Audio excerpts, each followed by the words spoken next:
Hi hello नमस्कार. आमच्या YouTube चॅनलमध्ये तुमचं स्वागत आहे. तर आज आणलेला आहे बाजारातनं लाल भोपळा. तर चला बनवूया त्याची रेसिपी.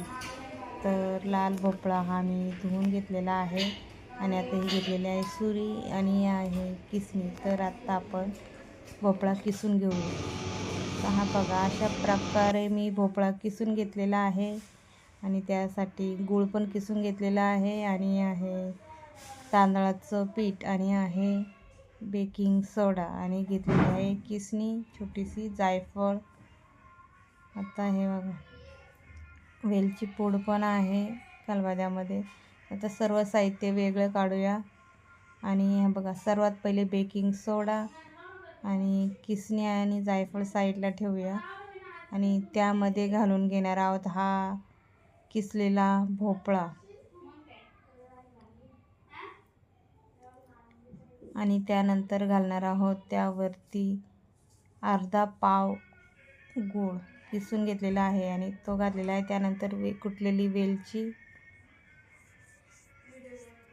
आणि थोडंसं चवीनुसार मीठ आणि हा बघा, हा आहे जायफळ.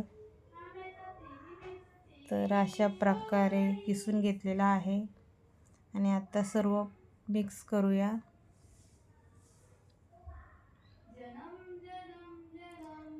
गूळ भोपळ्यामध्ये व्यवस्थित मिक्स केल्यानंतर त्याला पाणी सुटेल आणि त्यानंतर आपण त्यामध्ये जेवढं पाहिजे तेवढं असं तांदळाचं पीठ घालणार आहोत. ते बघा, असं व्यवस्थित कुस्करून घेऊया. हे बघा, हे व्यवस्थित कुस्करून झालेलं आहे आणि भोपळ्याला पण पाणी सुटलेलं आहे गुळाचं आणि व्यवस्थित मिक्स करून घेऊया.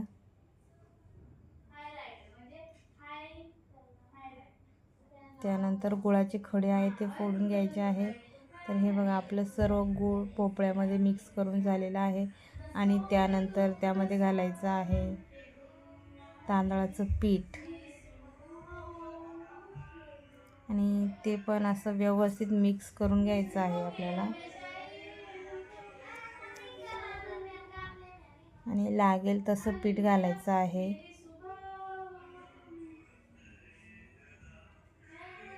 तर हे बघा, अशा प्रकारे सर्व मिक्स करून घ्यायचं आहे. उरलेलं पीठ आहे ते पण आता आपण सर्व घालून घेतलेलं आहे.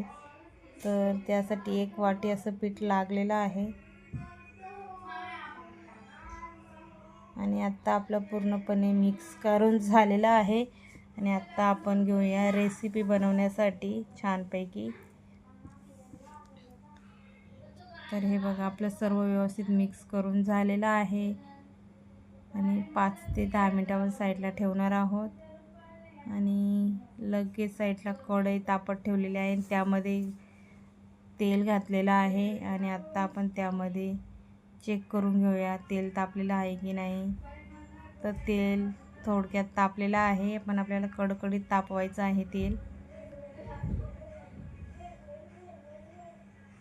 आत्ता आपण हे बघा, छानपैकी डांगर वडे त्या तेलामध्ये सोडणार आहोत.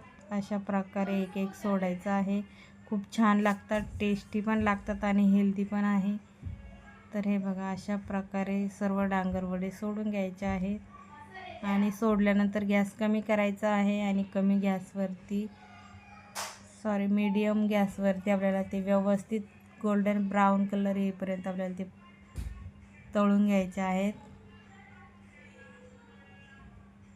तर हे बघा, अशा प्रकारे सर्व आपण डांगर वडे घालून घेणार आहोत.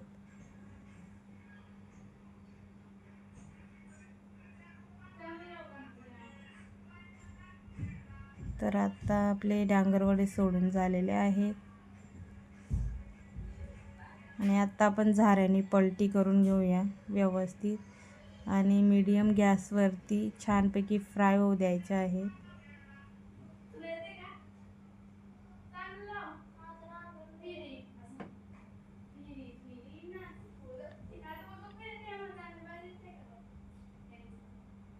तर हे बघा, अशा प्रकारे फ्राय झालेले आहेत आणि अशा प्रकारे सर्व डांगर वडे तळून घ्यायचे आहेत. हे बघा, हे माझी छानपैकी तळून तयार आहे आणि आत्ता हे खाण्यासाठी तयार आहे. तर आत्ता आम्ही मस्तपैकी संध्याकाळी 4च्या नाश्त्यासाठी फर्स्ट करतो. आणि व्हिडिओ आवडल्यास लाईक करा, कमेंट करा.